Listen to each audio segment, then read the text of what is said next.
Good morning, Barton Buffaloes. Welcome to KBuff News. I'm Ms. Cardenas, and today is Thursday, March 26, 2021. Remember to be heard today because tomorrow we will be announcing the new Buffaloes of the week, and it might be you. We know we have some Buffaloes celebrating their birthday today, and from us to you, we wish you a very happy birthday. Happy birthday to you. Happy birthday to you. Happy birthday, happy birthday, happy birthday to you. Please stand for the pledges and join us for a moment of silence. I pledge allegiance to the flag of the United States of America and to the republic for which it stands, one nation, under God, indivisible, with liberty and justice for all. Honor the Texas flag. I pledge allegiance to thee, Texas, one state, under God, one and indivisible.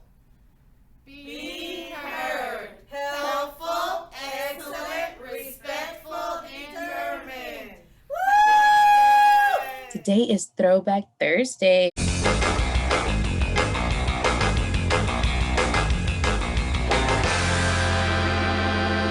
In 1634, Maryland was founded by settlers sent by the late Lord Baltimore.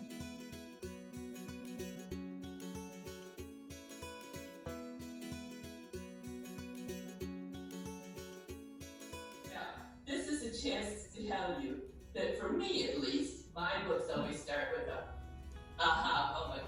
For this book, it was when my granddaughter Allison was about to start kindergarten. She tripped, she fell down, and she knocked out her two front teeth. Well, luckily they were baby teeth, and we knew there were other teeth coming.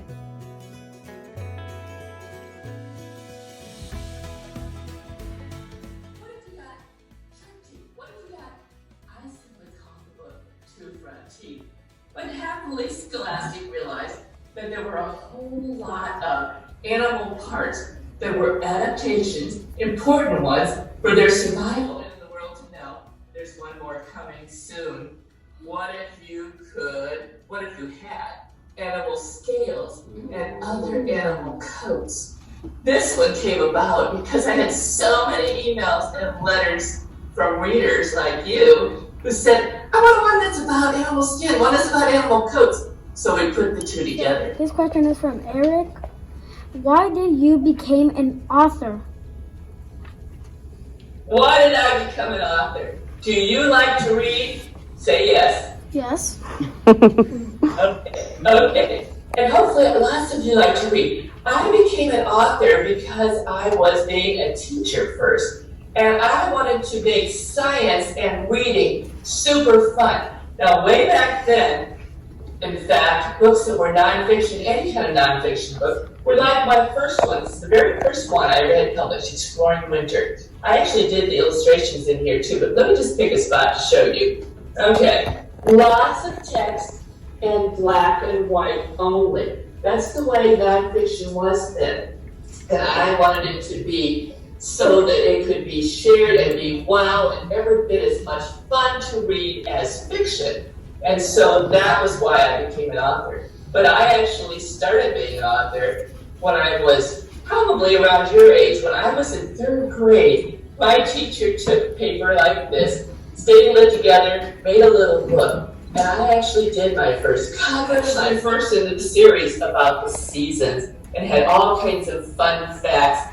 I'm always looking for things to write about that haven't been published yet, so that I...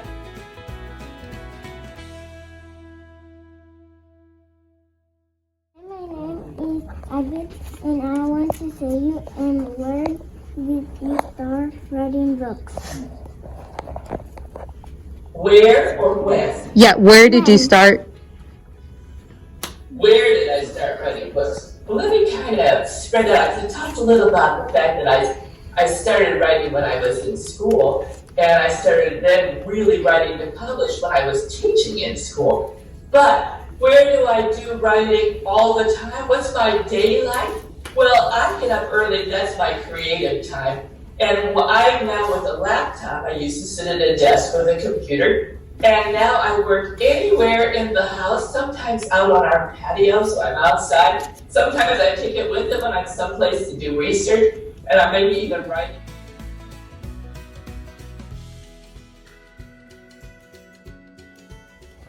Tell her your name, babe. Hi, my name is Brianna. A little bit louder. Hi, my name is Brianna.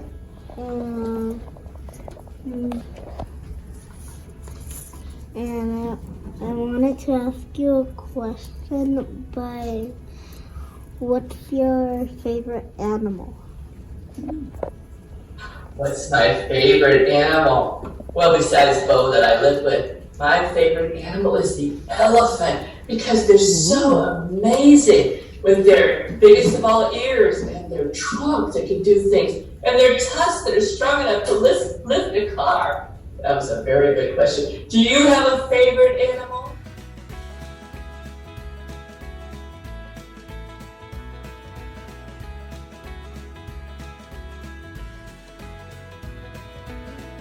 No more existing.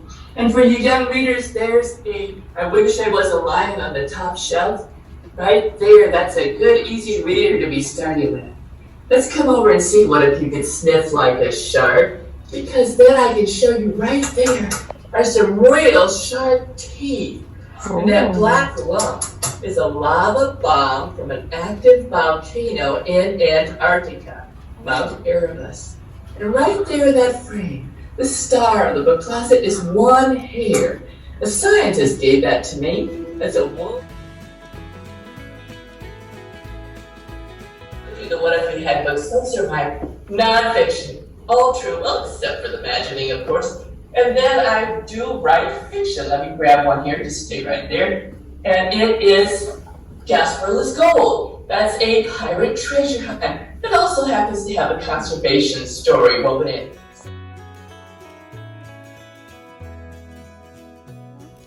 How much research do you do for a book? How much research do I do for a book? I do a lot of research. The book about dinosaurs is a really great example.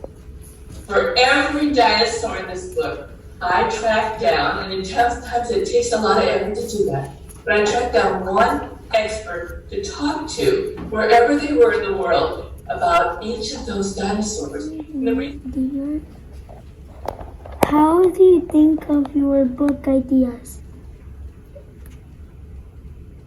How do I think up my book ideas? Oh, what a good one. Well, like I said, the world to me is just full of aha moments.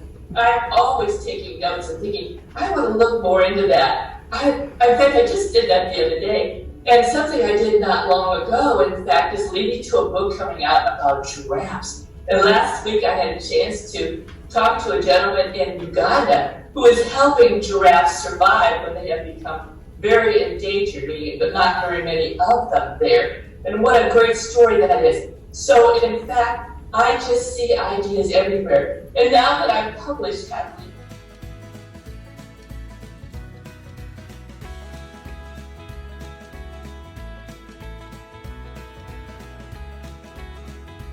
surface is going to break those surface molecules and whoa, there it goes, zipping away. If you want to repeat it, you'll have to watch.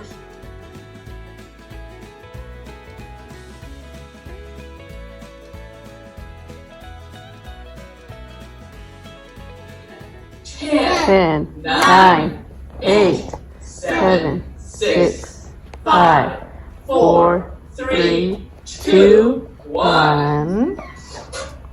Oh, wow. Where's my Oh. response? Oh my God. Look at that. Amazing. That is.